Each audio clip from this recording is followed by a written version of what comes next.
Send him my treasure maps. Maybe you'll finally get lucky. The lone wolf. You know, there was a time he almost made it, the two of us. He was on fire about this project up in Alaska, a hunting lodge for tourists. It was going to make us rich, better than a gold mine. But more than anything, it was going to be something we never had before, a real home where we could live. And we got it built, too. Nobody ever came. Nobody. So we just lived there, the two of us, in that big empty failure. Till he got sick of the sight of me. I think it happened. I was eating a biscuit, and he just came in, he started yelling at me about what a selfish, ungrateful bastard I was. Just yelling and yelling and yelling until I couldn't stand it anymore. So I grabbed his throat. I didn't mean to. I grabbed his throat and he broke away and he grabbed a gun and he said, "Look at me, boy. Look at me. Make sure you look at me because I'm the last living thing you're ever going to see." And he pulled the trigger. It wasn't loaded.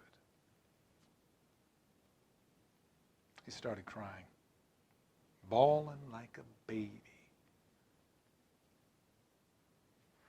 I went out for a long walk. When I came back, the house was dark and it was locked, and all of my stuff was in the snow in the front yard where he left it.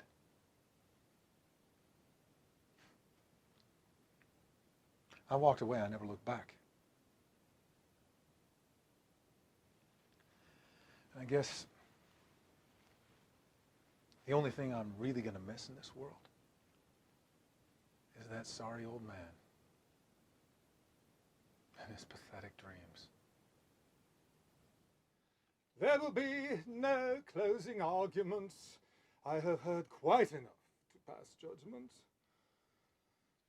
Although Mr. Scrooge failed to provide overwhelming evidence that anyone living or deceased tried to kidnap or murder him, he did provide, in a very uncustomary way, overwhelming evidence of trespassing, breaking and entering, stalking, pain and suffering, and the intent to cause emotional pain.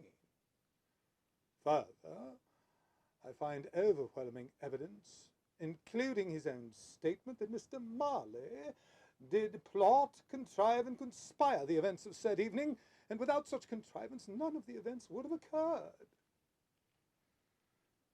Therefore, I find Mr. Marley and the ghosts of Christmas past, present, and future guilty of said charges, and condemn them to a fine of £1,000 and cessation of all ghostly duties.